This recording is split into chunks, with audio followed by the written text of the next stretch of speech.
श्री कृष्णा श्री कृष्णा श्री कृष्णा श्री कृष्ण। गुरुर्ब्रह्मा गुरुर्विष्णु गुरुर्देवो महेश्वरा गुरु साक्षात् परं ब्रह्म तस्मै श्री गुरवे नमः। तस्मै श्री गुरवे नमः। वेदान्तैः आध्यात्मिक शास्त्रैश्च पुराणैः शास्त्रैश्च अन्यैः सातत्वतन्त्रैश्चयम् ईशं दृष्ट्वा अथ अन्तश्चेतसि बुद्ध्वा विविशूर्यं तं संसारध्वान्तविनाशं हरिमेने। जिन्होंने प्रभु का दर्शन किया है उन्होंने उस दर्शन का आधार शास्त्रों का जो दृष्टिकोण है उसको अपनाया है, अपनी मर्जी से नहीं। पहली बात। दूसरी बात, ये बिना अपने योग्य दिशा में प्रयत्न की बगैर नहीं होता। ये प्रयत्न करते करते करते करते हम जब प्रयत्न के शैथिल्य में पहुंच जाते हैं, प्रयत्न की पराकाष्ठा, अब प्रयत्न की आवश्यकता नहीं है। देखो, जैसे ये कोई भी खेलने वाले होते हैं, तैरने वाले होते हैं, बड़ी प्रैक्टिस करते हैं और वो प्रैक्टिस करते करते ऐसे स्थिति में पहुंच जाते हैं, अब उनके जीवन में जैसे मछली के लिए पानी में तैरना स्वाभाविक है, वैसे ही मनुष्य के लिए भी बिन पानी में तैरना स्वाभाविक हो जाता है। इसीलिए आधार है शास्त्रों का दृष्टिकोण, प्रयत्न है शास्त्रों के दृष्टिकोण के अनुसार। और ऐसा जब हम करेंगे तो क्या क्या है साधना? श्रद्धा, भक्ति, ध्यानम, क्षमाद्यैहि यतमानैहि, जिन्होंने प्रयत्न किया है। प्रयत्न ये किया है कि पहले श्रद्धा से प्रारंभ करें। कठोपनिषद में प्रारंभ होता है, दक्षिणासु नीयमानासु श्रद्धा आविवेश सहा अमन्यत। नचिकेत ने देखा अपने पिताजी गलत प्रकार की गाय दान कर रहे हैं, तो पहले उसके अंतःकरण में श्रद्धा का आवेश हो गया। श्रद्धा युक्त विचार की प्रक्रिया कंस्ट्रक्टिव होती है, श्रद्धा नहीं हो तो हमारी विचार की प्रक्रिया डिस्ट्रक्टिव होती है।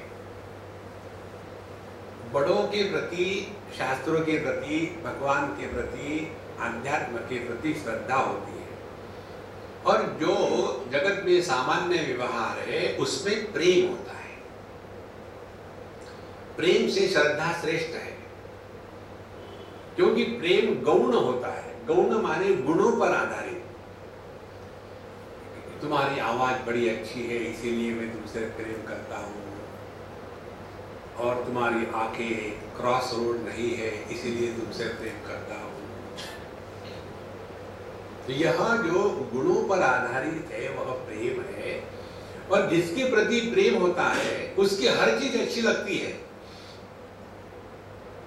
जैसे माँ का अपने बच्चे के प्रति प्रेम होता है, कब तक?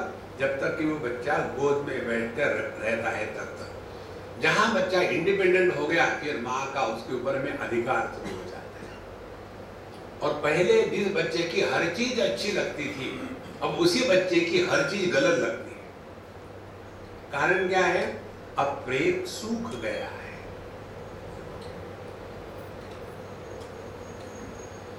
अपने जीवन के सुख हमको कर्म फल के अनुसार मिलेंगे, प्रारब्ध कर्म के। लेकिन जीवन की शांति जितनी पत्नी चाहेगी उतनी ही मिलेगी,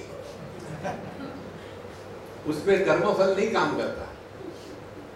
देखो, इसलिए श्रद्धा, फिर भक्ति, भक्ति में समर्पण होता है, सिंसियरिटी होती है, दिखावा नहीं होता। ध्यान, अब जीवन अत्यंत सावधानी से जिया जा रहा है। और क्षमादेही, क्षम दम उपरति श्रद्धा तितिक्षा समाधान, ये जो आध्यात्मिक संपत्ति है इससे युक्त होकर के ज्ञातुम शक्यः देवः, तो इस परमात्मा को हम पहचान सकते हैं। देखो हर जगह में यही विचार आता है, परमात्मा ज्ञान का विषय है, कर्म का विषय नहीं है। न कर्मणा न प्रजया धनेन, या कर्म के द्वारा परमात्मा की उत्पत्ति होगी तो कर्म का प्रभाव खत्म हो गया तो परमात्मा खत्म हो जाएगा। तो यह केवल ज्ञान की ही वस्तु है, इसीलिए ज्ञातुम शक्य। तो यह एव आशु सरीशः, और ये कहाँ हम जान सकते हैं, पहचान सकते हैं? यह एव, इसी समय, इसी स्थान में। बहुत साधारण है संतो, ये कठिन नहीं है।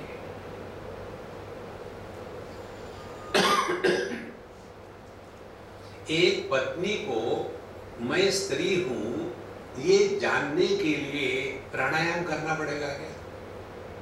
दान धर्म करना पड़ेगा? मंदिर में जाकर के घंटे बांधने पड़ेंगे? कुछ नहीं।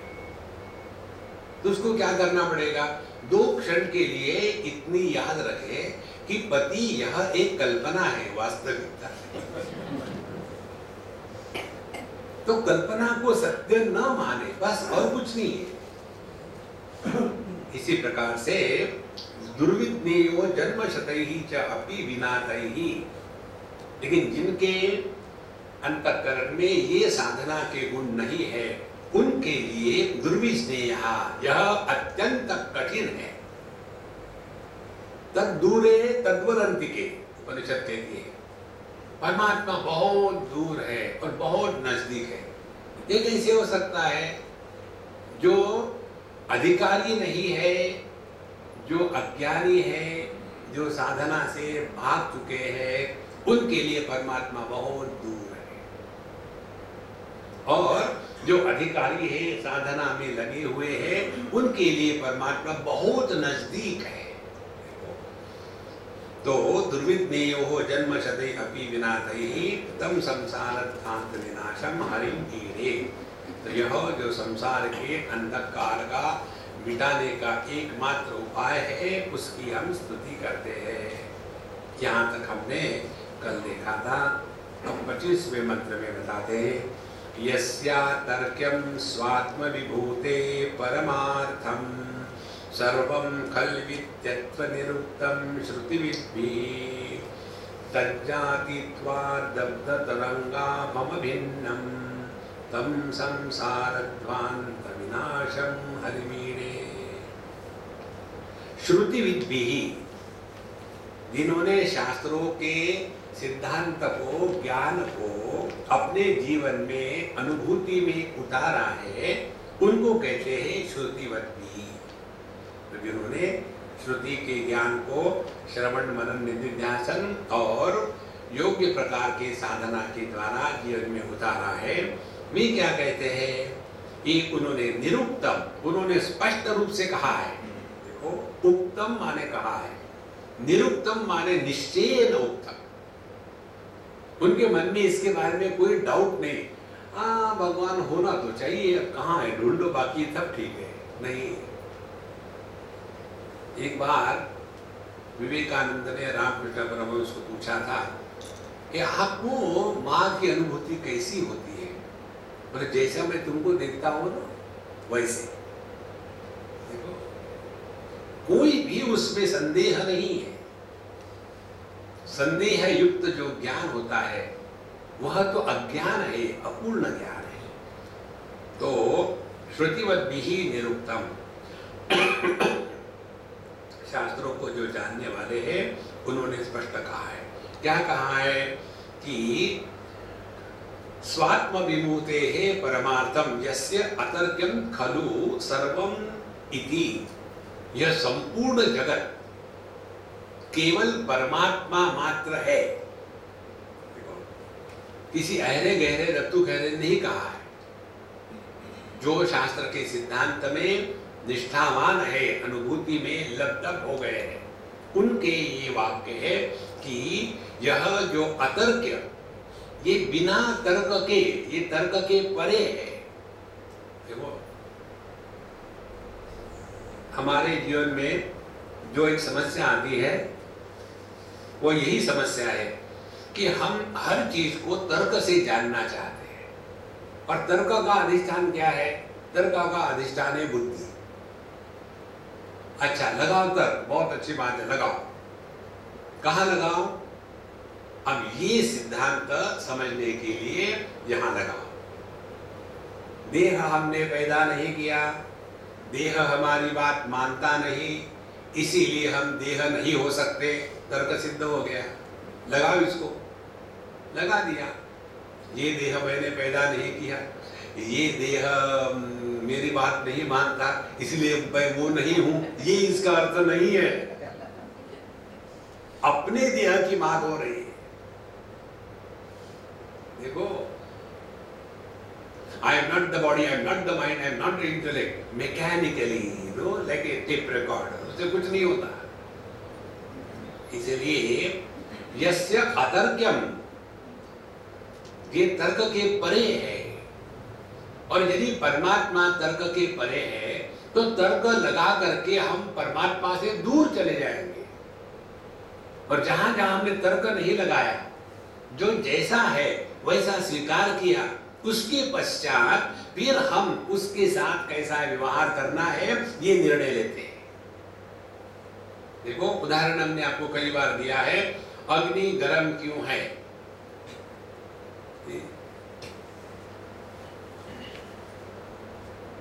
सिकंदर ने पोरस से युद्ध क्यों किया? अब मुझे क्या मालूम, उनको जाके पूछो। अग्नि गर्म क्यों है? हम इसका ऐसा विचार नहीं करते, हम विचार ऐसा करते हैं अग्नि गर्म है तो उसके साथ कैसा व्यवहार करना है। तो यदि हम अग्नि के साथ व्यवहार करते समय अपने आप को बचा के रखेंगे तो क्या अग्नि के प्रति हमारे मन में द्वेष है?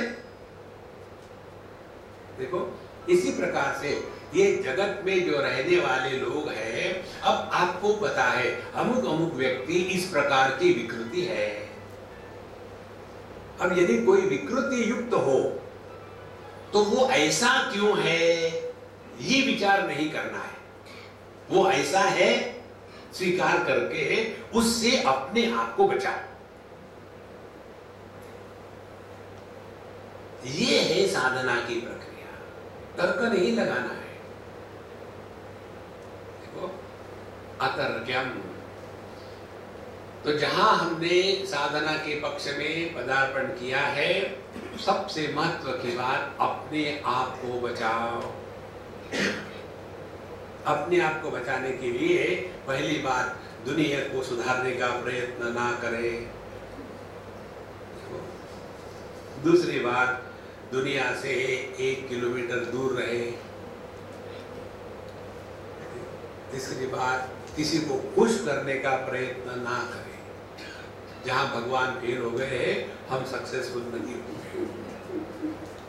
कारण यही है कि हर एक को दुखी होने का अधिकार है।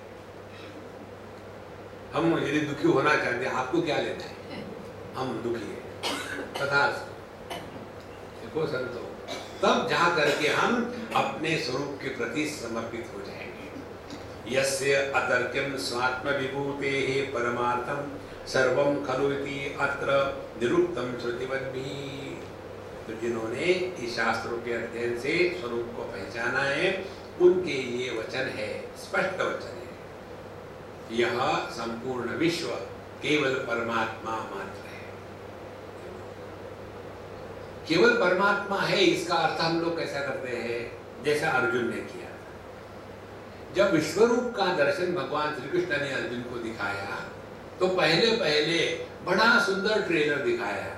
चतुर्भुज है, सुंदर सुंदर आंखें है, नील वर्ण है, पीतांबर झलक रहा है और चेहरे में मुस्कान है, आंखों में प्यार है।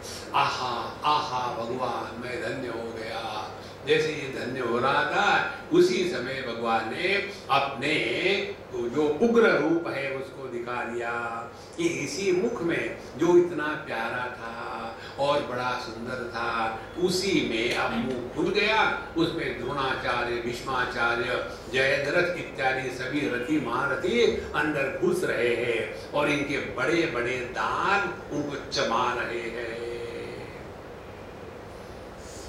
किसी के सर से खून निकल रहा है, किसी की टांग दांतों के बीच में अड़ गई है, तो वो भगवान अपनी जीवा को बाहर निकाल करके खाते समय कुछ गिरता है, कम करते ना। इसी प्रकार से एक एक को चबा के खाए जा रहे हैं।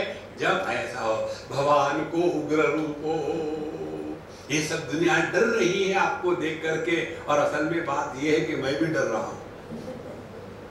मुझे तो आपका वो जो सौम्य रूप है, मानुषम रूपम, वही मुझे देखना है। देखो महाराज, भगवान का अर्थ ये नहीं होता। सब कुछ वही है। जितना जन्म परमात्मा है उतना मृत्यु भी परमात्मा है। जितनी लाभ परमात्मा है उतनी हानि भी परमात्मा है। जितनी सांस परमात्मा है उतनी बहु भी परमात्मा है। कोई और उदाहरण नहीं आता क्या? मैं तो परमात्मा हूं, लेकिन मेरी बहू कैसी हो सकती? कैसे? तो सर्वं खलु इति अत्र निरुक्तं श्रुति विद्भिः तज्जातित्वादब्धतरंगा भम भिन्नम।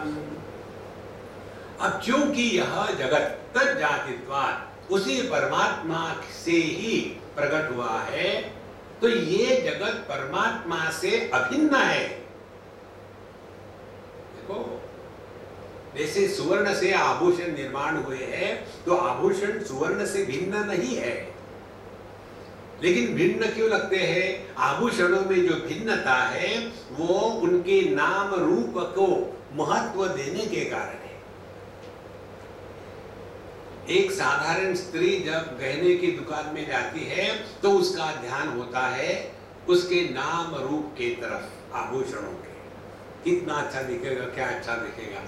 और उसके जो पतित पावन सीताराम है उसका ध्यान होता है अपने एक क्रेडिट कार्ड की तरफ, कुछ कितना बचा है। और जो सोनार होता है वो देखता है कि इसमें कितना सोना है और बाकी कचरा कितना है। तो जितनी वो स्त्री ज्यादा एक्साइटेड होगी उतना उसको कचरा पकड़ा देगा, क्योंकि उसका ध्यान नाम रूप की तरफ है। देखो संतो, यदि यह संपूर्ण विश्व परमात्मा का ही प्राकट्य है, तो इस जगत में परमात्मा के सिवा कुछ भी नहीं है। जैसे समुद्र से जब लहरें उठती है, तो क्या लहरें समुद्र से अलग है? तो लहरों को लहर कहना माने समुद्र को गाली देना है। समुद्र को ही हम लहर कहते हैं। इसीलिए तज्जातित्वादब्धि तरंगाभ अभिन्नम तम संसार ध्वांत विनाशम हरिम ईदे। इस भगवान को, जो इस संसार के अंधकार को मिटाने वाले हैं, हम उनकी स्तुति करते हैं। दृष्टा गीता स्वक्षर तत्वं विधिनाजम भक्त्या गुर्व्यालभ्य दृष्टिमात्रम् ध्यात्वा तस्मिन् नस्म्य इत्यत्र विदुर्यं तम संसार ध्वांत विनाशम हरिमीडे। दृष्ट्वा गीतासु, भगवद गीता में क्या कहा है? अक्षर तत्वम विधिनाजम।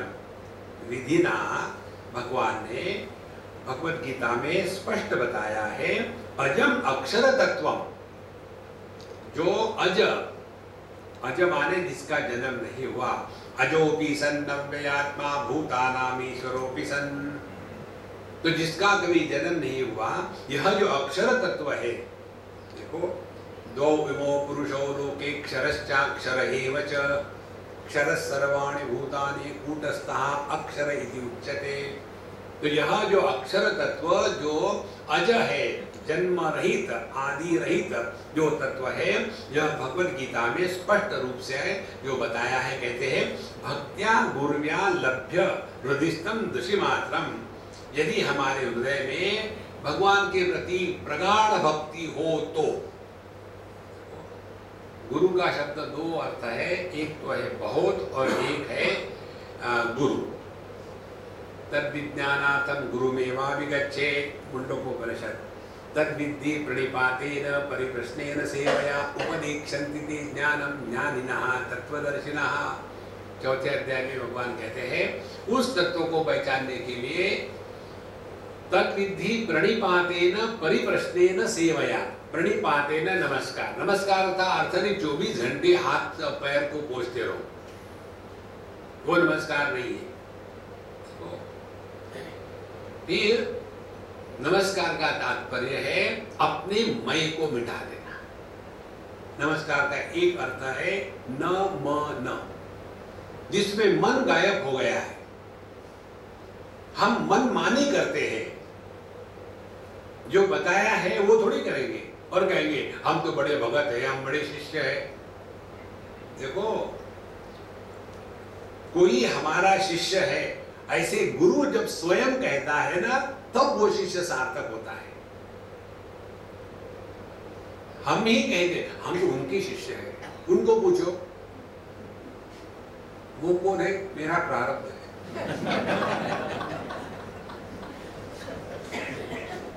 देखो महाराज, इसलिए पहली बात तद्विद्धि प्रणिपातेन, अपने मय को मिटा देना है। जो हमको बताया जाता है वो यदि इन लेटर एंड स्पिरिट यदि हम जीवन में उतारे, तब देखो आध्यात्म का आनंद क्या है। फिर परिप्रश्नेन, और प्रश्न केवल तत्व चिंतन के बारे में, ये नहीं कहाँ जा रहे, कहाँ आ रहे, कितने बजे आओगे, कितने बजे जाओगे। इन प्रश्नों से मैं बताऊं मैं इतना तंग आ जाता हूँ। हर एक के हाथ में पकड़वा दिया है, पढ़ लो कितना कहाँ जा रहा हूँ। फिर भी जैसे समझो अभी मैं गोवा गया, अब उनको पता है मैं मुंबई से आया। फैमिली आप कहाँ से आए? मैंने बोला जहाँ से दुनिया आई है। इसके बाद कहाँ जाएंगे? जहाँ दुनिया जाती है वहाँ। अच्छा, उसके बाद दूसरी दुनिया में। माने इसका कोई मतलब नहीं होता। आप वहां किस लिए जा रहे? ये प्रश्न नहीं होते। इसको कहते हैं नो स्पोकेबिलिटी। हर एक के जीवन में दखल लेना, इसी को लेकर के मैं किसी को अपने कार पे नहीं लेता। समझो मैं किसी के साथ जा रहा हूँ, कोई पीछे बैठा है, अब मेरे दुनिया भर के फोन आते हैं, किसी से बात करनी है, क्या होनी है, और उसके करने के बाद सुन लिया, अच्छा समझे ये कहा कि उसको आत्महत्या को, किसको कहा, चलो आप जासूसी शुरू हो गई। देखो ये बहुत भयानक होता है, आपको इसकी बात समझ में नहीं आएगी। मेरी खड़ा पहन के देखो, फिर समझ में आएगा कि कहाँ चुपती है।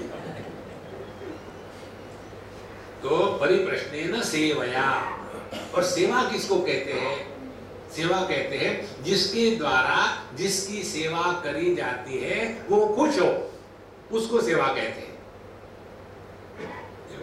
हमारी सेवा कैसी होती है? जिसके द्वारा हम खुश हो, अगला मरे, who cares? तो परिप्रश्नेन सेवया, ऐसे जो है उपदेक्षन्ति ते ज्ञानम ज्ञानिनः तत्वदर्शिनः, यह जो तत्वदर्शी ज्ञानी है वही हमको फिर ज्ञान अज्ञान का उपदेश करेंगे। इसलिए दृष्ट्वा गीताक्षर तत्वं विधिनाजं भक्त्या गुरुव्यालभ्य हृदिस्थं दुषिमात्रम्। और क्या बताते हैं कि यह परमात्मा अपने ही हृदय में केवल साक्षी के रूप में मात्र है। देखो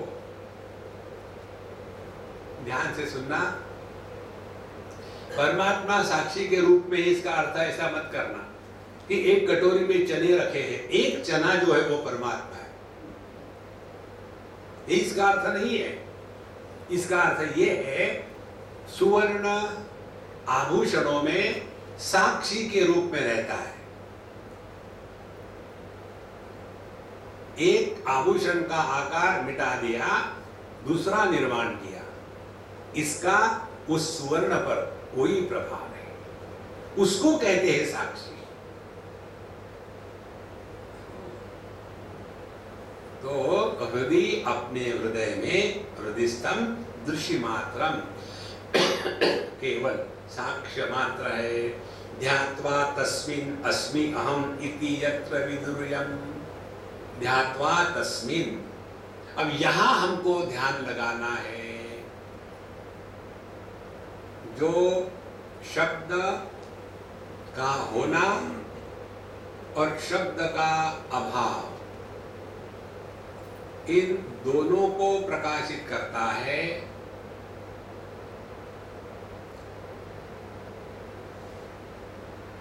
यह शब्द के होने और न होने दोनों से भी प्रभावित नहीं होता।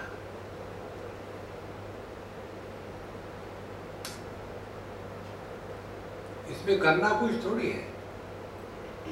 जैसे ये प्रकाश चाहे लाल रंग रहे चाहे पीला रंग रहे, तो रंगों से प्रकाश प्रभावित नहीं होता। तो इस प्रकाश को क्या साधना करनी पड़ेगी? सब करना छोड़ो, केवल पहचानो। लाल रंग आया तो गुस्सा मत करना, काला रंग आया तो सो मत जाना, बस। सावधानी से जीने को साधना कहते हैं।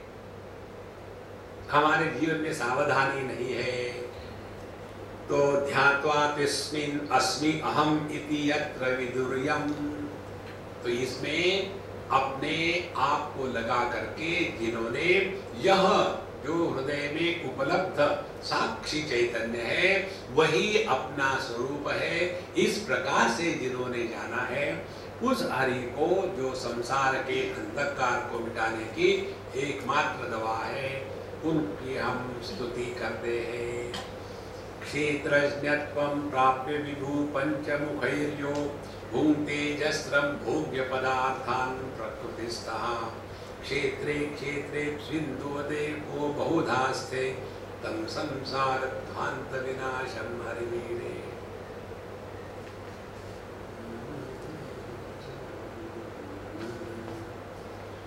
क्षेत्रज्ञत्वं प्राप्य विभु, यहाँ पंचमुखैः, विभु माने जो सब में व्याप्त है। अब देखो किसी भी शब्द का प्रयोग करो ना तो वो गलत ही होता है। जैसे कहे ना भगवान काल के परे है, माने आपने काल को अस्तित्व प्रदान किया है, तभी तो कहेंगे ना कि काल के परे है। जब काल की दाल नहीं गलती परमात्मा में, तो काल के परे है ये कहना माने हमने परमात्मा से जाना, काल को सत्य के रूप में स्वीकार किया है।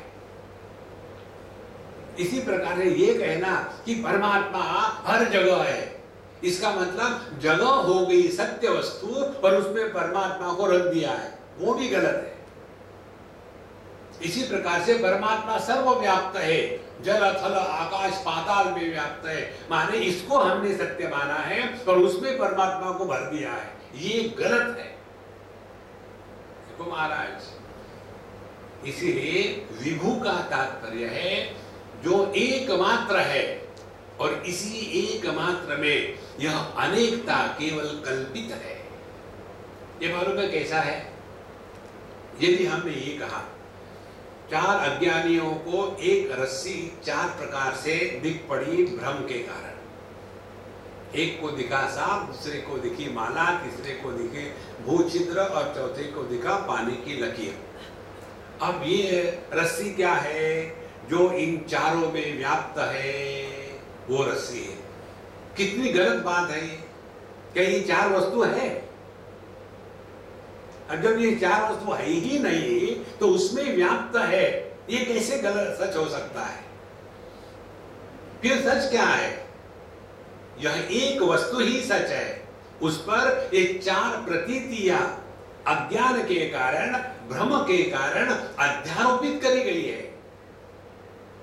तो यह संपूर्ण जगत में परमात्मा व्याप्त है, इस वाक्य का अर्थ है यह जगत रूपी मृग तृष्णा में परमात्मा ही सत्य है, और यह जो नाम रूप का विस्तार है यह केवल भ्रांति का प्रत्यय है। ऐसा यदि हमारा ज्ञान हो तब हमने ये विभु शब्द का अर्थ ठीक से पहचान लिया है। ये तो भगवान सब में व्याप्त है, और फिर हम कहानी पढ़ते हैं प्रहलाद जी को पूछा, क्या तुम्हारे भगवान खंबे में है? हाँ जी। फिर खंबे को मारा, एक चाबुक उसमें खड़ा भगवान। ये उसका अर्थ नहीं है। देखो,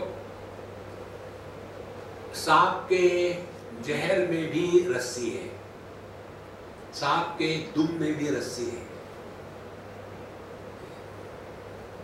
अच्छा, तो पूरे सांप में रस्सी व्याप्त है। हाँ जी।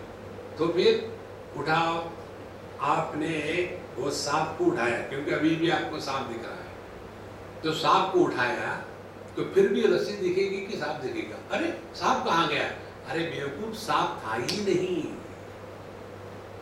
इसी प्रकार से जिन्होंने इस परमात्मा का दर्शन कर लिया है, उनके लिए ना जीव है, ना जगत है, ना ईश्वर है, ना द्वैत है, ना पाप है, ना पुण्य है, ना धर्म है, ना अधर्म है, ना कार्य है, ना कारण है। फिर क्या है? बोलती बल। इसीलिए एक ये साधना का पक्ष संत बताते हैं, बोलना बंद करो। Don't get involve with any Tom Dick and Harry.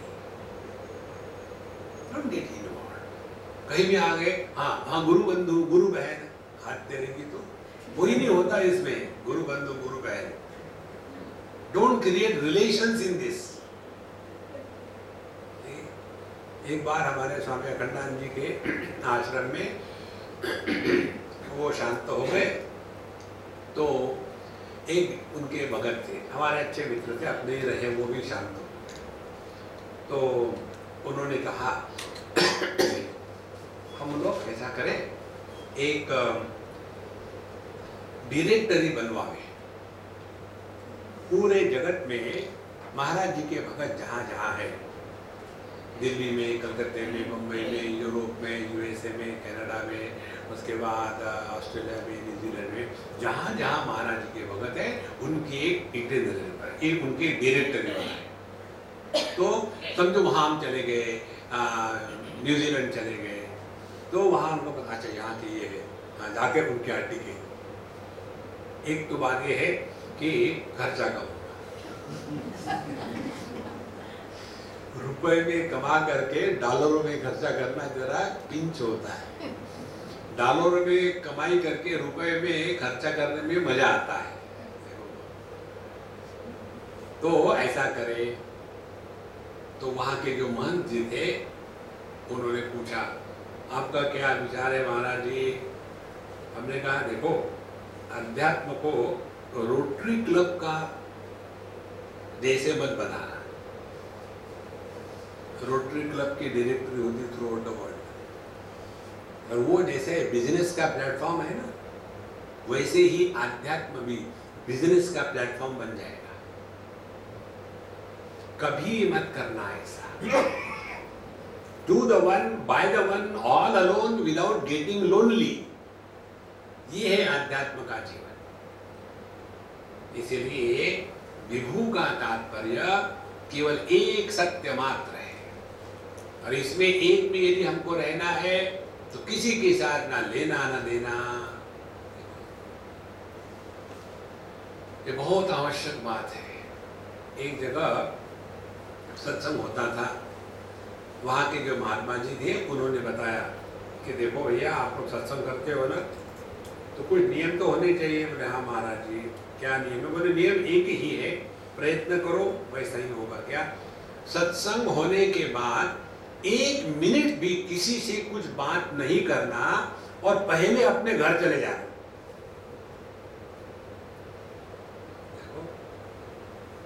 न फिर हम चुगलियां कैसी करेंगे? ये तो चुगली प्लेटफॉर्म है ना। उसने ये कहा था, उसने ये कहा था, उस दिन आया था, उस दिन ये नहीं आया था, कल तुम क्यों नहीं आए? ये बहुत महत्व की बात है, ट्राई करके देखो। इसलिए विभू का तात्पर्य है जो सर्वव्यापी है। इस तत्व को हमको पहचानना है। यही परमात्मा क्षेत्रज्ञत्वं प्राप्य, यही परमात्मा जब देह का आधार लेता है, देह के माध्यम से प्रकट होता है, तब उसको क्षेत्रज्ञ या जीव कहते हैं। और यहाँ जो जीव बन गया तो पंचमुखी ही भूंगते अजस्रम, फिर 5 इंद्रियों के द्वारा ये भोग में लग जाता है, अखंड अजस्रम। शब्द स्पर्श रूप रसगंध इसी का बस चरवन चल रहा है। और भोग्य पदार्थां प्रकृतिस्थः, ये सभी भोग्य पदार्थों का भोग करते करते यह प्रकृतिस्थः, यह हमेशा प्रकृति में बंधा रहता है। माने परमात्मा जिसकी प्रकृति है वो प्रकृति को अपने नियंत्रण में रखने के स्थान पर वो अब प्रकृति का गुलाम बन गया। यदि इंद्रिय हमारे नियंत्रण में है तो हम भिन्न है, यदि इंद्रियों के हम गुलाम है तो हम भिन्न है। देखो, तो जब ये बात स्पष्ट हो जाती है ना कि हम इंद्रियों के गुलाम हैं या इंद्रिय हमारे नियंत्रण में, इसीलिए जब इंद्रियों के गुलाम है तो हम जीव है, और इंद्रिय हमारे कंट्रोल में है तो हम साधक है। तो भूंगते जस्त्रम भोग्य पदार्थां प्रकृतिस्थः क्षेत्रे क्षेत्रेषु इंदुवत् एको बहुधास्ते। ध्यान से सुनना, चूंकि देह अनेक है, क्षेत्र माने देह, इदं शरीरं कौन्तेय क्षेत्रमित्यभिधीयते एतद्यो वेत्ति तं बाहुः क्षेत्रज्ञ इति तद्विदः। तो जितने देह है उतने में परमात्मा प्रकट हो रहा है। कैसे प्रकट हो रहा है? जैसे आकाश का एक ही चंद्रमा अनेक बकेटों में पानी हो तो अनेक दिखता है लेकिन होता नहीं।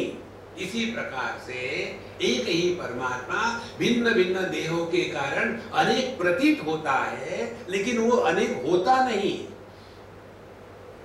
जब इस प्रतीति को हम सत्य मानेंगे तब संसार है। प्रतीति को प्रतीति मानो तो आनंद है। देखो, इसीलिए संतो ये बात बड़ी स्पष्ट होनी है हृदय में। एक ही परमात्मा उपाधि के माध्यम से भोग में लगा हुआ है और उस भोग में इतना मानो लथपथ हो गया है उसके सिवा कुछ है ही नहीं। फिर ऐसा व्यक्ति प्रकृति में फंस जाता है। और जब ये बात समझ में आती है, जैसे एक ही मन भिन्न इंद्रियों से 10 प्रकार से प्रकट हो रहा है, इसी प्रकार से एक ही परमात्मा भिन्न देहों से अनेक रूप में प्रकट हो रहा है।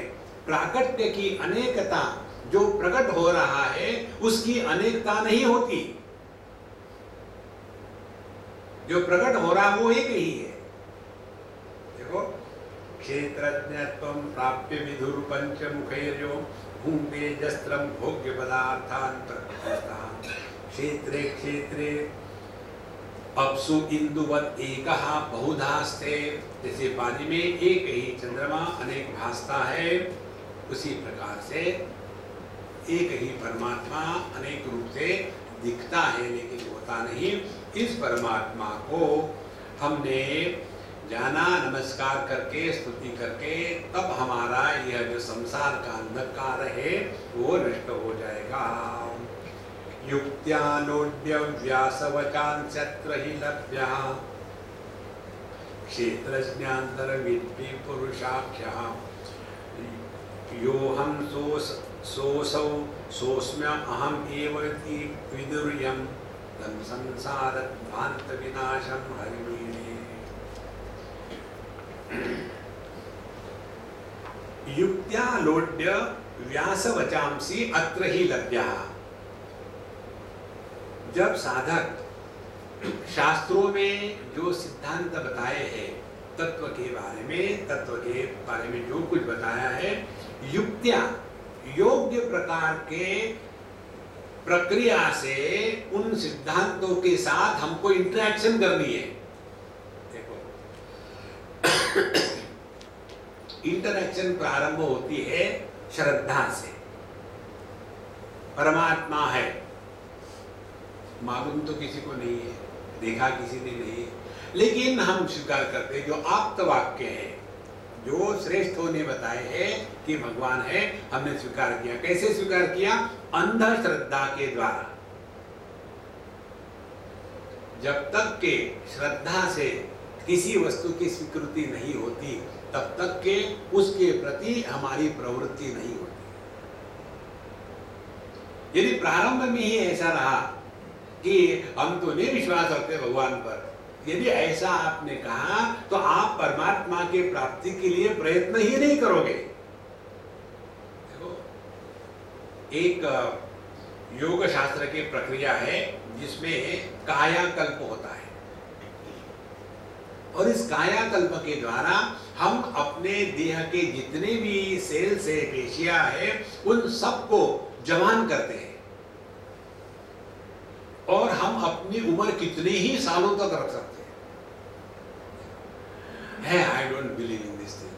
यदि आप बिलीव नहीं करोगे तो आप प्रयत्न भी नहीं करोगे। इसीलिए पहली बात यह है कि हमारी जो युक्ति है, जो लॉजिक है, उसका फाउंडेशन क्या है? तो उसका फाउंडेशन है शास्त्रों में और साधु संतों के वचन में श्रद्धा। श्रद्धा से युक्त होकर के युक्त्यालोड्य व्यास वचांसी, फिर भगवान वेद व्यास के जो वचन है, क्या है भगवान वेद व्यास के वचन? ब्रह्म सूत्र उनकी अपनी कलाकृति है। भगवद गीता तो भगवान की है। देखो, वेद तो अनादि है, वो मनुष्य के निर्मित नहीं है। तो वेदों में अनेक प्रकार के, या उपनिषदों में अनेक प्रकार के विरोधाभास प्रतीत होते हैं। तो इन विरोधाभासों को समाप्त करने के लिए भगवान वेद व्यास जी ने ब्रह्म सूत्र की रचना करी है। उदाहरण के लिए भगवद गीता का विरोधाभास और उपनिषदों का एक एक उदाहरण देंगे। भगवद गीता में कहते हैं, स्वधर्मे निधनम श्रेयः परधर्मो भयावह।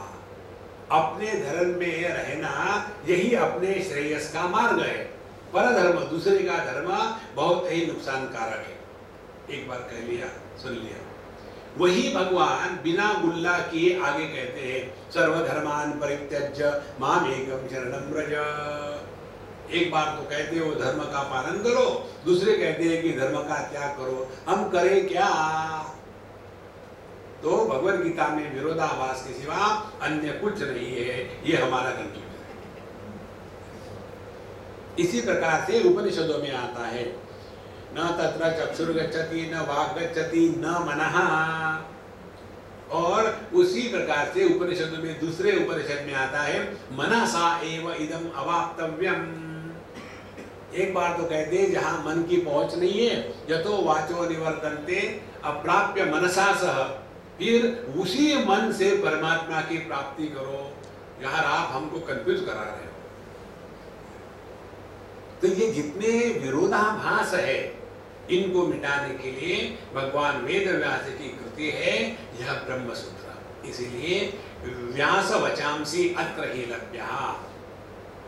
भगवान वेद व्यास के जो ब्रह्म सूत्र है, उन्होंने यह बात स्पष्ट बताई है। उसका अध्ययन करके, उसके ऊपर में चिंतन करके, उसको समझ करके हम ये स्पष्ट अनुभव कर सकते हैं, क्षेत्र क्षेत्रज्ञ अंतरन विद्धि पुरुषाख्या।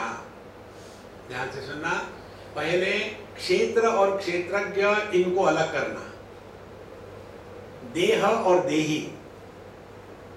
तो यहां अलग करने के बाद हमको क्या बताते हैं, अब इनको लेवल करो। देह स्थूल देह, और जो देह से अन्य है वो कौन है, उसका नाम दे दो जीव। और वही हम रुक जाते हैं, अपने आप को जीव मानने लगे। अरे भैया, उस जीव का फर्दर इन्वेस्टिगेशन तो करो। जीव किसको कहते हैं? जैसे देह को हम समझते हैं कि इसमें इतने धातु है, इसमें इतना कचरा है, इसमें ऐसे विकार है, जैसा ये देह का वर्णन करते हैं, वैसे जो देह से अन्य जीव है उसका क्या वर्णन है? हम किसको कहते हैं जीव? देखो, तो जब तक के ये जीव कौन है, क्या है, इसका विश्लेषण नहीं होगा तब तक कि हम डर डर के जीते रहेंगे और पूरा जीवन इसी में जाएगा। पाप है, पुण्य है, धर्म है, अधर्म है, और जन्म है, मृत्यु है, स्वर्ग है, नरक है। और फिर हमको पूछते हैं कि स्वामी जी नरक कितने प्रकार के होते हैं? हमने कहा 28 प्रकार के होते हैं। इतने सारे नरक क्यों? चॉइस है आपकी। स्वर्ग एक ही प्रकार का है, जहां अनेकता होती है, जहां ज्यादा चॉइस होता है, वो मिथ्या है।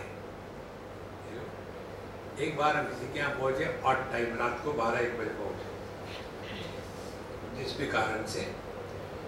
तो पहुंचने के बाद उनके पति ने कहा पत्नी से, देखो स्वामी जी आ गए बड़े दूर से, पता नहीं क्यों लेट हो गए, अब उनके लिए कोई गरम गरम तुरंत बनाओ खाना।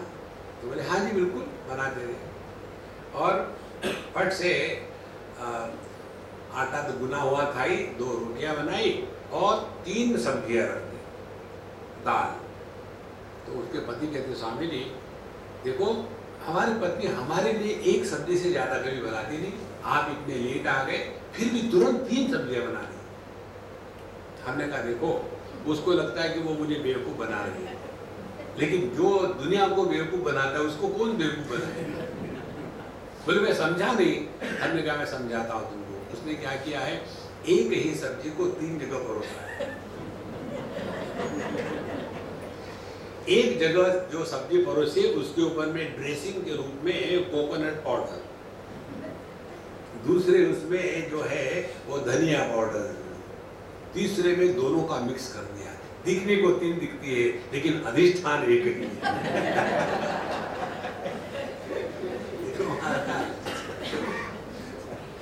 अनेकता सत्य नहीं है, एक वस्तु मात्र सत्य है। तो जब हमारा ध्यान अनेकता के तरफ होता है तो हम उस एक वस्तु को एकदम मिस कर जाते हैं। और जहां आप एक में पहुंचे, वृत्तियां समाप्त हो जाती है।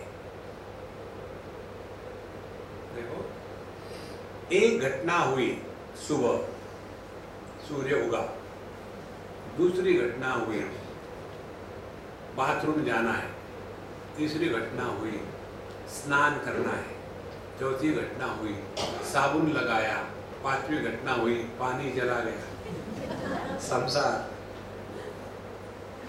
देखो अब दूसरा उदाहरण, एक घटना हुई नींद में पहुंच गए, उसके बाद कोई घटना है नहीं।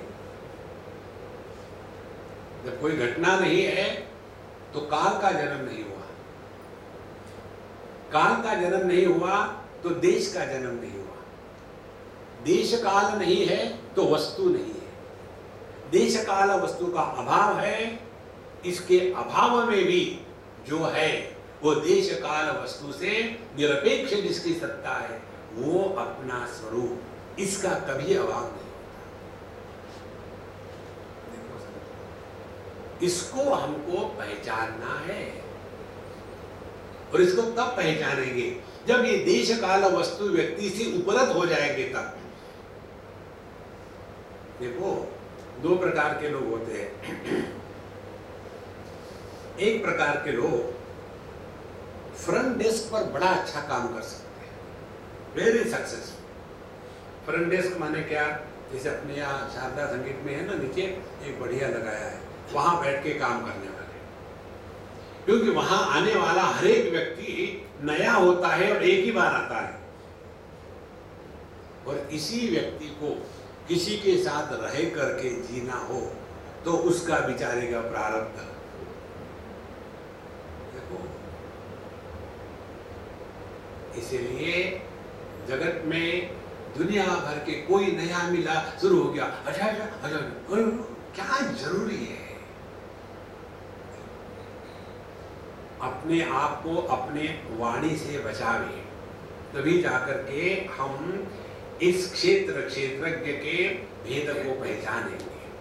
तो क्षेत्रज्ञ से हमने अपने आप को अलग कर लिया, क्षेत्रज्ञ। अब क्षेत्रज्ञ जीव क्या है? तो भगवान उसी 13वें अध्याय में कहते हैं क्षेत्रज्ञम चापि माम विद्धि सर्व क्षेत्रेषु भारत। तो जो हम जीव कहते हैं यह जीव व्यक्ति नहीं है, यह परमात्मा की अभिव्यक्ति है, और जो अभिव्यक्त हो रहा है वो एकमात्र है। माम क्षेत्रम सर्व क्षेत्रेषु विद्धि, सभी में एक ही तत्व प्रकट हो रहा है। अब इसका अर्थ कैसे गलत लगाते हैं और कैसे ठीक लगाना चाहिए। सब में भगवान है, देखो। इसीलिए एक बार एक पति पत्नी सत्संग करके जा रहे थे किसी के यहाँ, और वहां बहुत बड़ा भयानक कुत्ता था, जोर से भूख रहा था। तो हमेशा की तरह पति को आदत थी भूखना सुनने की घर में भी, तो वो पीछे हो गया। पत्नी कहती है आगे जाओ ना, मालूम नहीं क्या तुमको, बार्किंग डॉग्स नेवर बाइट, चलो आगे चलो। उसने कहा देखो मुझे मालूम है, डॉग को मालूम नहीं, वो आके काटेगा। इस जगत में अपने आप को बचा के रखा हो। कुत्ते में भी भगवान है, हम में भी भगवान है, सांप में भी भगवान है, हम में भी भगवान है, तो जाके किस करोगे उससे? व्यवहार में व्यवहार करना है, लेकिन उस व्यवहार का प्रभाव अपने स्वरूप पर नहीं होना है। और जो अपने माध्यम से परमात्मा को प्रकट कर देता है या कर सकता है, या जिसके माध्यम से परमात्मा का असली प्राकट्य होता है। अभी क्या हो रहा है, अभी हमारे पंचकोशों की गुणधर्म प्रकट हो रहे हैं, परमात्मा नहीं प्रकट हो रहा है। पंचकोशों के कौन से गुणधर्म है? शब्द स्पर्श रूप रसगंध, इनके प्रति आकर्षण, इनके प्रति द्वेष, काम क्रोध लोभ मोह मद मात्सर्य, ये प्रकृति के गुणधर्म हमारे माध्यम से प्रकट हो रहे हैं। यदि हमारे माध्यम से परमात्मा प्रकट होगा, न मे द्वेषोस्ति न प्रिया। देखो महाराज, इसीलिए क्षेत्र क्षेत्रज्ञ दो बातें, तो क्षेत्र क्षेत्र क्षेत्रांतरवद भी पुरुषाख्या, यह है पुरुष तत्व। जीव पुरुष नहीं है, या पुरुष कहना है जीव को तो उसकी परिभाषा बदलनी पड़ेगी। पुरुषयनात् पुरुषः माने जो देह के माध्यम में रह करके अपने आप को व्यक्ति समझता है वो भी पुरुष है, और पूर्णत्वात् पुरुषः जो परिपूर्ण है इसलिए जिसको पुरुष कहते हैं। तो जैसे एक ही आदमी पति भी है और आदमी भी है, तो पति होना कैसे है? पुरुषयनात् पुरुषः, पति यह जीव है, और वही आदमी जो पति बना है वो कौन है? वो पुरुष है, वो परमात्मा है। देखो, इसीलिए क्षेत्र क्षेत्र ज्ञानतर भी पुरुषाख्या, यो हम सो हम असौ सह अस्मि अहम एव इति विदूयम्। तो यह जो परमात्मा तत्व है, जो क्षेत्रज्ञ है, जो सब में सामान्य है, वह मैं हूं, वो अपना असली स्वरूप है। इसको जो क्षेत्रज्ञ के रूप में पहचानता है वही परमात्मा इस संसार के द्वैत के दुर्गंध को मिटाने वाला एकमात्र तत्व है। उसकी हम स्तुति करते हैं। देखो, एक बार किसी के यहाँ गए थे हम, और उस अम्मा ने मुझे बताया, स्वामी जी धीरे से आना, चुपके से हमारे बेडरूम में देखो उधर में। हम गए धीरे से, तो उनकी छोटी सी लड़की थी, 6-7 साल की, दर्पण के सामने खड़े होकर के डिफरेंट एंगल से देख रहे थे अपने आप को। कभी फेल्ट हैट रख करके देख रही है, वो निकाल लिया, फिर कभी एक का कुछ पहन लिया, उसको देख रही है। तो स्वामी जी हमेशा ऐसी करती थी, ऐसा क्यों करती है? हमने कहा यद्यदाचरति श्रेष्ठः तत्तदेवेतरो जनः। दिन भर तुम यही करती होगी, लेकिन मुझे तो जाना पड़ता है ना, वो सवाल नहीं है। तो हमने जब अपने बच्चों के सामने ये आदर्श रख दिया तो बच्चे भी वैसा ही करेंगे। इसलिए वो जो है वही मैं हूं। जैसी मम्मी करती है वैसे मैं करूंगी। मम्मी यदि वुमन सेरा और डॉग सेरा और डॉग की पेडिग्री इसका चिंतन करती है, तो बच्चे क्या करेंगे? भगवान की बात करेंगे। तो जैसा हमको ज्ञान उपलब्ध होता है वैसे हम बनने लग जाते हैं। एक लड़का है, अब वो अभी उसको जॉब लग गया, मुझे मिलने आया अपने प्रोफेसर को लेकर के पूना से कैवल्यधाम में। मेरे लैपटॉप में कुछ करना था, उसको आया और मैंने उस लड़के को देखा। उस लड़के ने एक आदत डाल ली थी, बोलते ये क्या है, बोलते 2-3 बार मैंने उसको नोट किया। मैंने उसको फादर को कहा ये ऐसा क्यों करता है? तो बता नहीं स्वामी जी ऐसा करता है क्यों? हमने कहा इसने किसी को देखा होगा करते हुए कॉलेज में, प्रोफेसर को वगैरह, इसीलिए करता है। और उसका जब प्रोफेसर आया और वो कुछ कर रहा था, मेरे से स्वामी जी, तब मैंने समझ लिया कि ये बच्चे ने उससे सीखा है। तो यहाँ यो हम सहा असौ, यह जो मैं है, यह मैं वो पुरुष तत्व है जो सब में प्रकट हो रहा है। देखो, तो जितना हमारा इसका चिंतन सूक्ष्मता से चलता रहेगा, जगत के सभी जितने भी पोजीशंस है, जितने भी रिलेशंस है, उनमें रहते हुए भी हम उनके परे हो जाते हैं, तब जाकर के आध्यात्मिक जीवन जी रहे हैं। अन्यथा ये पोजीशंस और रिलेशंस का बोझा जिंदगी भर ढोते रहो, उससे कुछ नहीं निकलने वाला। इसलिए यो हम सोसौ सोस्मि अहम इति विदुर्यं तम संसार ध्वांत विनाशम हरिवीणे एकीकृत्यानेक शरीरस्थमिमं ज्ञं विहाय इह एव स एव आशु भवन्ति यं यस्मिन् दीना नेह लभन्ते जन्म पुनः तम संसार ध्वांत विनाशम हरिवीणे। एकीकृत्य अनेक शरीरस्थम इमं विज्ञम, यम माने जो जानने वाला है, तो जो एक शुद्ध ज्ञान है। देखो, हम लोगों को ज्ञान का तात्पर्य क्या है? किसी का ज्ञान, देश का ज्ञान, वस्तु का ज्ञान, व्यक्ति का ज्ञान, गणित का ज्ञान, फिजिक्स का ज्ञान, ये हम उस ज्ञान की बात नहीं करें। यम माने जो शुद्ध ज्ञान है, जिस ज्ञान में किसी भी वस्तु की गंदगी नहीं है। देखो, तो यह जो शुद्ध, ये क्या है? एकीकृत्य अनेक शरीरस्थम इमं ज्ञं, जो सभी शरीरों में जो एक सामान्य तत्व है, एकीकृत। देखो, सब में सामान्य तत्व क्या है? इस सामान्य तत्व को पहचानना, इसी को कहते हैं ज्ञान साधना। भेद का दर्शन प्रतिपादन करना कोई भी कर सकता है।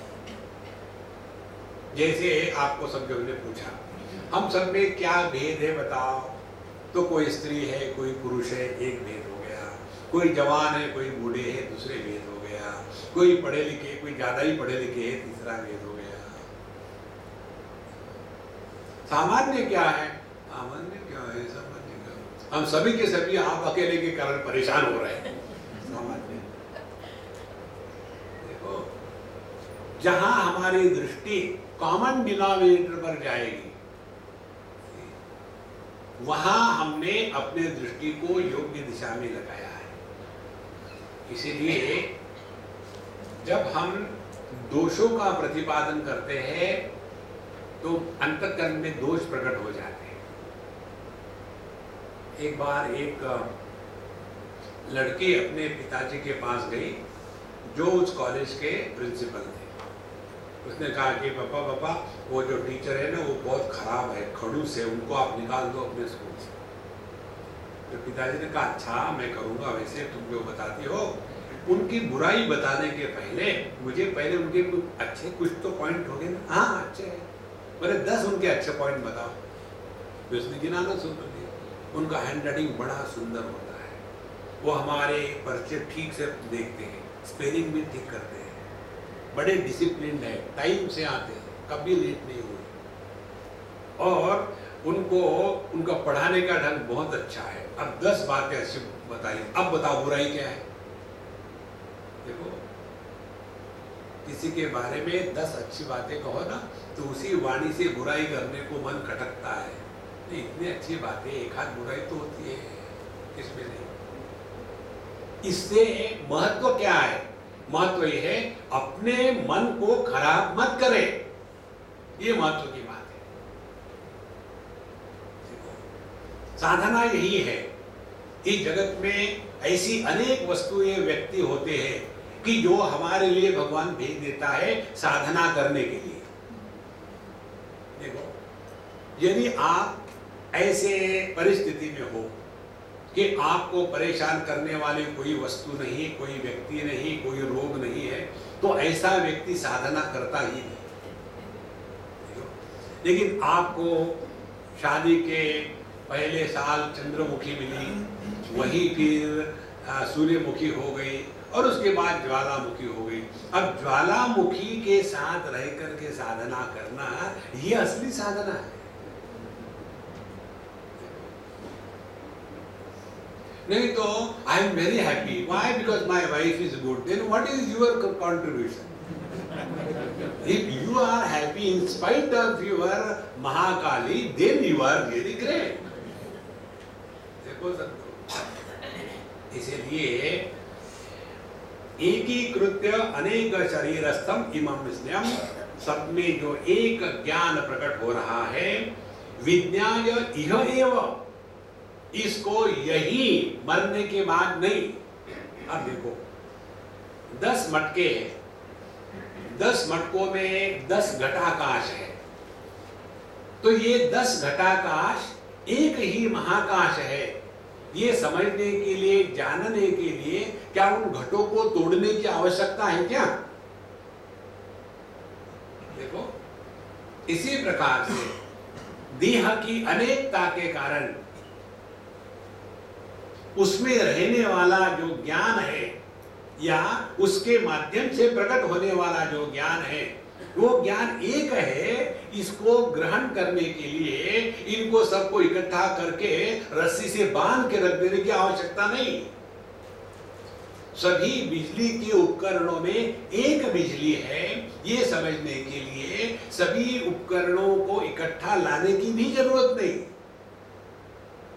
देखो महाराज, ये केवल समझदारी का मामला है।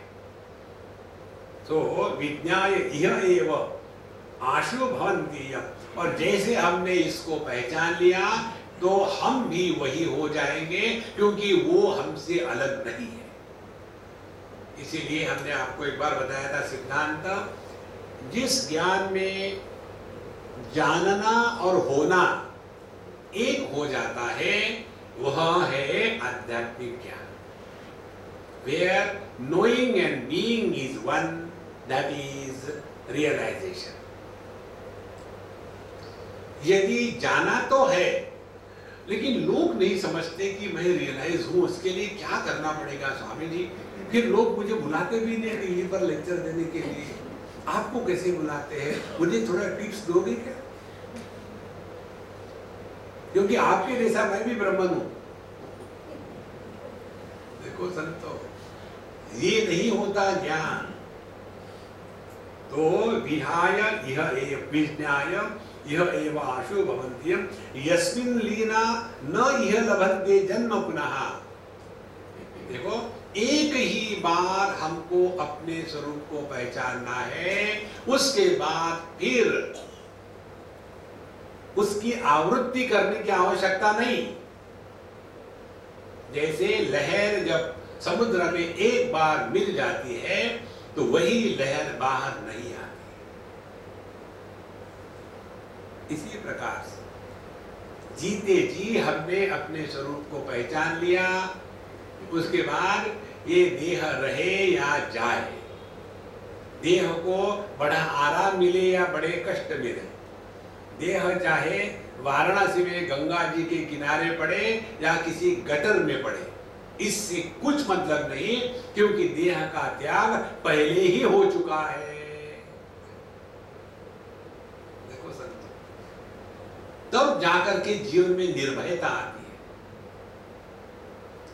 मैं तो एक सज्जन थे, मारवाड़ी सज्जन, वो बुढ़ापे में जाकर के वाराणसी और ऋषिकेश दो ही जगहों में रहते थे। मुझे तो देह वाराणसी में ही छोड़ना है और हमेशा वहीं जाके रहेंगे। किस लिए रहेंगे? मरने के लिए। आप जिसकी अपेक्षा करो वो आपकी उपेक्षा करेगा।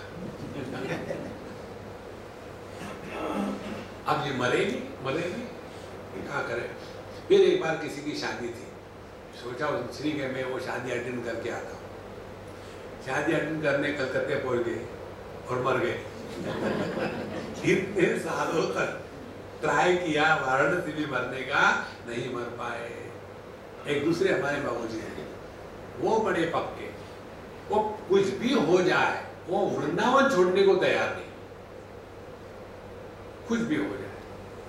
तो उनका लड़का जबरदस्ती ले जाता था, एक दिन के लिए 2 दिन के लिए दिल्ली ले गया, कलकत्ते ले गया।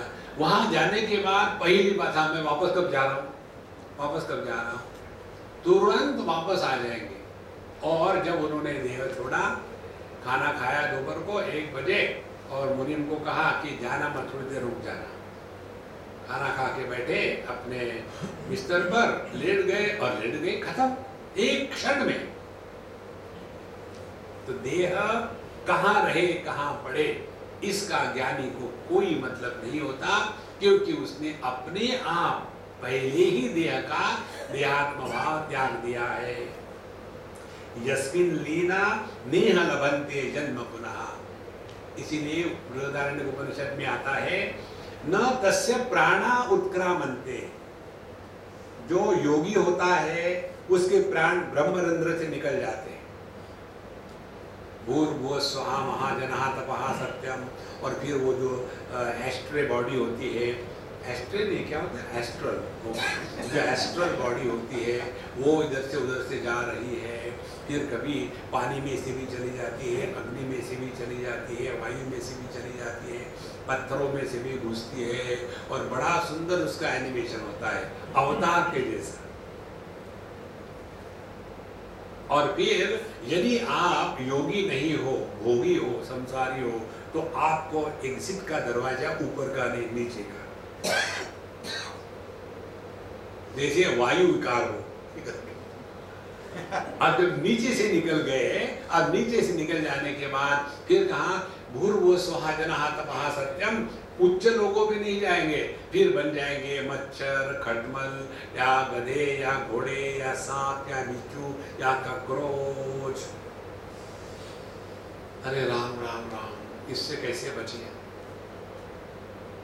फिर जिसने जीते जी अपने स्वरूप में निष्ठा प्राप्त कर ली है, न तस्य प्राणा उत्क्रामन्ति, उनके प्राण देह का त्याग नहीं करते। अत्र एव समश्नुते। देखो, जैसे एक घट भंग हो गया तो उसमें का जो घटाकाश था वो क्या कहीं से हटकर किसी और स्थान पर जाएगा? जब वो घटाकाश घट ठीक होते समय था, उस समय में भी वो महाकाश ही था। देखो, या ये जो बल्ब का लाइट है, यदि बल्ब फ्यूज हो जाए तो उसमें का लाइट निकल करके दूसरे बल्ब में घुसेगा, क्योंकि ये जो लाइट है ये वस्तु नहीं है, ये केवल अभिव्यक्ति है। क्योंकि ये अभिव्यक्ति के कारण जगत का दर्शन होता है, इसीलिए वो सत्य नहीं है। देखो संतो, जितना इसमें आप सूक्ष्मता से चिंतन करोगे तब पता चलेगा कि ना जीव है, ना जगत है, ना ईश्वर है, ना द्वैत है, केवल एकमेवाद्वितीयं ब्रह्म नेह नानास्ति किंचन। इसके लिए कठोपनिषद में अंतिम में जाकर के बड़ा सुंदर निर्णय दिया है। यदा सर्वे प्रमुच्यन्ते कामा यस्य हृदि श्रिताः अथ मर्त्यः अमृतो भवति अत्र ब्रह्म समश्नुते। जब हम अपने अंतःकरण में एक भी मजाक में भी कोई भी इच्छा एंटरटेन नहीं करते, इच्छा रहित जो जीवन है उसी को परमात्मा कहते हैं। इच्छा युक्त जीवन है उसी को जीवात्मा कहते हैं। हम देखो, एक है क्रिया और दूसरी है क्रिया के साथ मैं जुड़ गया, तो क्रिया के साथ मैं जुड़ गया तो कर्म बना, कर्म फल आएगा, क्रिया फल नहीं होता। इसी प्रकार से परमात्मा के साथ इच्छा जुड़ गई और वो इच्छा का गुलाम बन गया तो वही परमात्मा जीवात्मा कहलाता है। और इच्छा क्यों आती है? क्योंकि हमने देह को मैं मान के रखा है, देह अपूर्ण है। तो जहां जहां अपूर्णता का भान होगा वहां वहां इच्छा का निर्माण होगा। और मन में यदि इच्छा निर्माण हो गई, आपको शांत नहीं बैठने देगी। यहां से उठने के बाद आप कहां जाओगे, ये आपकी उठते समय जो इच्छा होगी उसके अनुसार होगा। मरते समय आखिरी इच्छा क्या थी? मेरे मरने के बाद मेरे कुत्ते का क्या होगा? तो आखिरी इच्छा थी कुत्ता। तो अगले जन्म में चले गए कैनरी में, how how how how how. क्यों? आखिरी विचार नहीं था। और यदि कोई भी वृत्ति ना रहे, निस्तरंग समुद्रवत, तब जाकर के यस्मिन लीना नेह लभन्ते जन्म पुनः, फिर ये जन्म मरण का चक्कर हम अपने आप को जीव के रूप में स्वीकारते रही। तम संसार ध्वांत विनाशम हरिम ईडे, उस संसार के अंधकार को मिटाने वाले इस भगवान की हम स्तुति करते हैं। द्वंद्वैकत्वं यच्च मधु ब्राह्मण वाक्यैः कृत्वा शक्रोपासनमाद्य विभूत्या योऽसौ सोऽहम् अस्मि इति एवं विदुर्यं तम संसार ध्वांत विनाशम हरिमीरे। इसको हम कल देखेंगे। ओम पूर्णमदः पूर्णमिदं पूर्णात् पूर्णमुदच्यते पूर्णस्य पूर्णमादाय पूर्णमेवावशिष्यते। ओम शांति शांति शांति। हरि